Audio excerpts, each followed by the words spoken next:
Welcome back into Cardines Field, everybody. 1-0 in favor of the Newport Gulls. And joining us in the booth is a young man I met the other night against the Sanford Mainers, and this is Peter Elliot. Now, Peter, you came up to me after the game, after the post game, and you conducted an interview with me for it's an internet paper that you work for. So I went up to you. I'm writing, for I have my own little blog, my sports blog, and I just wanted to write a little article about the Gulls, and I thought, what better, I had watched your post, your pregame shows and everything, and I thought, what better to interview you, So you're Rob's fan. He's the one. We found him. Number one, yeah, exactly. Number one fan of him.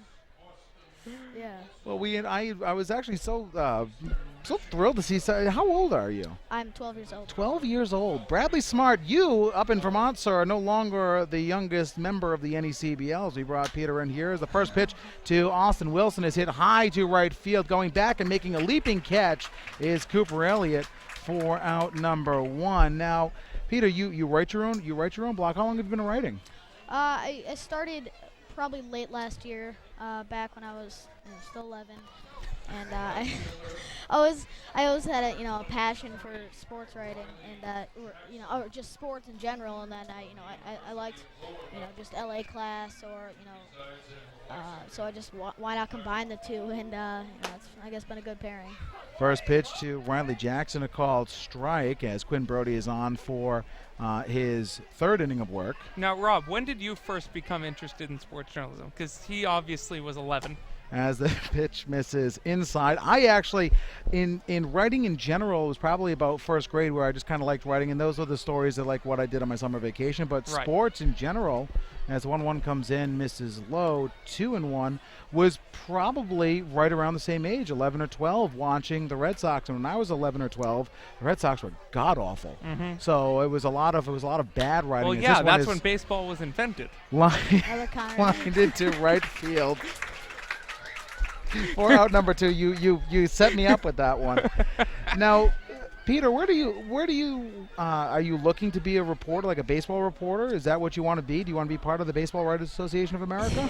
I would love to have a vote in the Hall of Fame. That would be great. Yeah, I think that'd be a great, something a great, living, or just, yeah. I'd love to do that for a living. It'd be amazing. First pitch to Nick Rupert misses low for a ball one. I was really taken aback as working quickly as Brody. That one's fouled back, 1-1. And that frightened a fan walking by. Now you've covered a lot. You wrote a great story about Blaze Salter being drafted by the Detroit Tigers, Yep. Which we read literally that night here because we were trying to figure out and pardon this phrase here, but we're trying to figure out just who in the world you were. As a ground ball to third base, Reed Gamache makes a great play for the out that retires the side. We would normally go to break. We're going to keep it right here in the press box as Peter Elliott is here with us. As we see that great play by Reed Gamache. Nice stab there. Yeah, great play by Gamache going back on that ball, angling himself so he didn't have to lay out for that one. Corralled it, made a spin move over to first base to end the inning. Quinn Brody's really settled down here in this third inning. He should be in for a long outing out there at Cardines Field. Now, what brought you to the Newport Gulls? Like, what brings you? You're from Chicago, right? What brought you out to Newport? My grandparents, they live in Newport, and the Gulls here, they just brought me to a few games when I was 5 or 6, and I've gone here every year. I've gone here over the summer, and I've gone to a game every year. Now, so you've been a Gulls fan since you're about 5. Then Correct. you're saying. Do you have a favorite Gull that you've ever seen play? It's a lot of pressure. I wish I could say I was around when I was just born when Chris Iannetta was playing with them. God, I played baseball with Chris Iannetta, and he was just born when he started playing with the Gulls. I would say, just a lot of great players. I would say the Gulls of 2014 were a great team. They were. They were a great team. They were the team that beat us when we were up in Plymouth, but it was a tremendous team. They won the championship. So you saw Blaze Salter play. So I did. obviously, I would say Blaze is probably my favorite of all time. Gull. We love Blaze Salter as we go to the bottom of the third. And I mean that semi-sarcastically Right. because Blaze broke our hearts a couple of times last year. But he's also probably the single best player I've played in 3 years in the NECBL. I don't know if anyone has matched him. No. Thomas Jenkins had an amazing season from Plymouth last year on the mound, but I think Blaze Salter put up the best individual performance I've seen in the NECBL over the last 3 seasons. So we go to the bottom of the third inning, 1-0 in favor of your homestanding Newport Gulls. A foul ball hit by Liam Sabino. It'd be 0-1. The starter on the mound is Joe Rochetti for his third inning of work, and he's pitched very well through 2 innings. He did have the rough inning in the second, but only given up 1 run, really scattered only 2 hits so far in 2 innings worked. The pitch is swung on, chopped to second base. Up with it is Copeland. He fires over to first for out number 1. Now, Peter, do you do a lot of writing at home? Or are you looking to do a lot of writing, getting involved with in Chicago? Now, I'm going to ask a very, very important question here. Cubs or White Sox?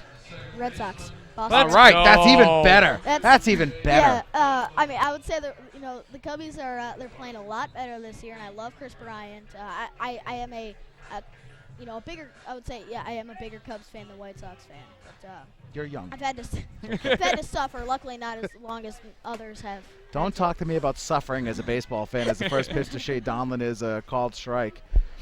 But, okay, so what are you looking to do? Do you getting involved with any of the teams out there in Chicago, whether it be baseball or otherwise? Yeah. I mean, I avidly go to, Chicago sports games. I love Northwestern athletics, and I often, I write columns about them. Chicago. I mean, it's the title of my blog. It is very generic, but Chicago Boston sports. That's the title. So yeah. I was about to ask if you were thinking about going to Northwestern, and then I realized you have 7 years to decide where you want to go to college. He's trying to figure out where he's going to high school. Is the Yeah, 1-2 no kidding. is in the dirt, 2-2. Now I will say this: that a league like this, and I have met Matt. Actually, is you're only 20, and I met you when you were 18, Yeah. 17, 18, when you first started writing for us in Plymouth. Bradley Smart is one of the younger guys. Patrick Cavanaugh also very young, as the 2-2 is fouled out of play. So I was a little surprised when you first came up and did the interview because I don't have fans. You're the only one. But I was a little surprised because of how young you look, and you're 12 years old. But then again, being around the NECBL, this is a great league for guys like yourself who maybe won't be playing as that one's fouled away as well, to get involved and to be involved in writing. And I know that I'm actually been requested to ask you this by my boss, the director of media relations. He's over there, Nick Lima. Yeah, I know. If you would come to Newport next year and write for us a little bit. I would love that. Thank you so much for that offer. I would absolutely. We will have you. We'll get you his email address as the pitch to Donlin misses low, 3-2. Nick needs more people to push his work on. Wow. But no, I'm serious. Like coming down here, writing anything for the Newport Gulls as the payoff is swung on and chopped foul. Shea Donlin loves fouling off pitches, I guess. Well, there is only one. There is only one Shea Donlin. He does. He works very well. Everything has been inside to him from Joe Rochetti, who kicks and deals the payoff again. That one is grounded. That's through for a hit. Donlin on the board for the first time tonight with a single. Yeah, Donlin works another great at bat. He and Reed Gamache have made a habit of that this season. Donlin working until he found the pitch that he liked, drove it right through the right side of the infield, and the Gulls have a little something working here in the third inning with 1 out. So how long do you come here to Rhode Island for the summer? Usually about a week, but I wish I could stay a lot longer. I love Second and Third Beach. Well, who doesn't? Who doesn't love Second Beach? Personally, Second Beach is my favorite, number one in my mind. I've never been to a Newport beach. Well, that's something we have to work on. I have a beach 5 minutes from my house. I'd prefer not to drive the hour and a half. Snap throw back diving is Shea Donlin. That's right. I forgot you live in Duxbury. So you come to Newport every year. You've seen the Gulls since you were 5. And I would like to say this: I have never caught gully or won the gully race. Well, we need to fix that. Yeah, in my 6 years coming here, I've never won that. I raced in it last night and I came pretty close, but still no cigar. still no good. I got to work on my speed. That's fine. I'm sure you can work on that in the offseason. We'll have Joven work with you. Yeah. I would. Pitch is a I called need to strike take- to yeah. Reed Gamache. So, okay, Cardines Field, very different as far as a baseball field. What is your favorite feature of this century-old ballpark? Well, I love the 28 feet high, feet tall high fences. I mean, I would almost compare him to the Green Monster at Fenway. I love that aspect. I just love how it's the wooden features of the whole ballpark and how it is. If I am correct, it is the oldest like wooden continuously run or operated in. Stolen base by Shea Donlin is a great throw there by Kevin Sipolkowski, just not in time to catch a speedy Donlin. Yeah, Donlin got a great break on that. Stipolkowski's throw bounced, but it was right on target. Maybe if he had made it in the air, Donlin would have been out. But a great jump by Shea gets him into scoring position again with less than 2 outs. And you are right. This is the oldest continuous wooden ballpark in the country.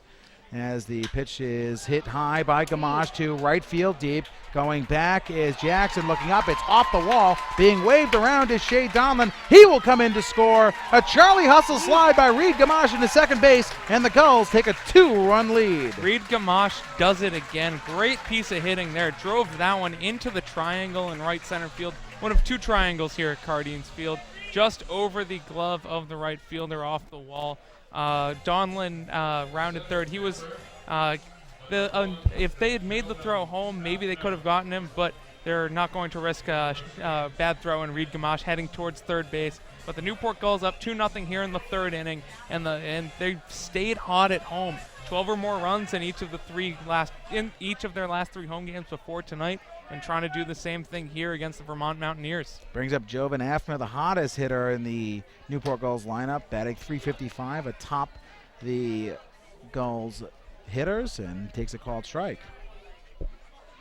Yeah, Joven has been great wire to wire thus far. He's done it in any way possible. Speed, average, power. Pitch to Afner. That one swung on, lined into the glove of the first baseman, Rosenbaum. Fire over to second base, not in time at 2 down.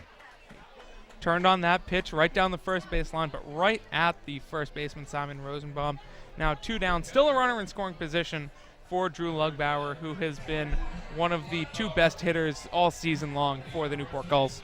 Now, Peter, I will tell you this. I'm not sure if you know this yet, but unless you've been listening to the broadcast, which we just learned a couple of weeks ago, that Cardines Field next year will host the NECBL All-Star Game. So as a writer, every NECBL player will be here that makes the All-Star Game in historic Cardines Field. That might be a great venue for you to come down and get something up for your blog. That is that's fantastic. I mean, that date's still to be announced, but we'll get you that information when it comes out. And I did hear, I heard by Don O'Hanley, the PA announcer here at Cardines, will Cardines be kind of operated on a little in October, August? Yep, that's true. That's right to the right of us here on the other end of the stands. They're gonna gut Cardines Field. They're gonna bring back the old original dugouts that were here. They're gonna renovate all of the stands. Still gonna be the wooden feel here, but believe it was as the 1-1 pitch to Lugbauer misses.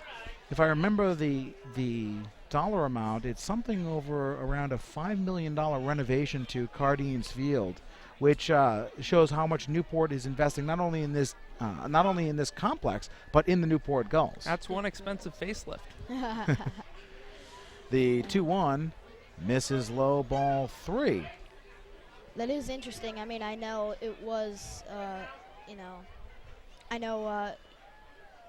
yeah. I mean, I love Cardines. It's so much.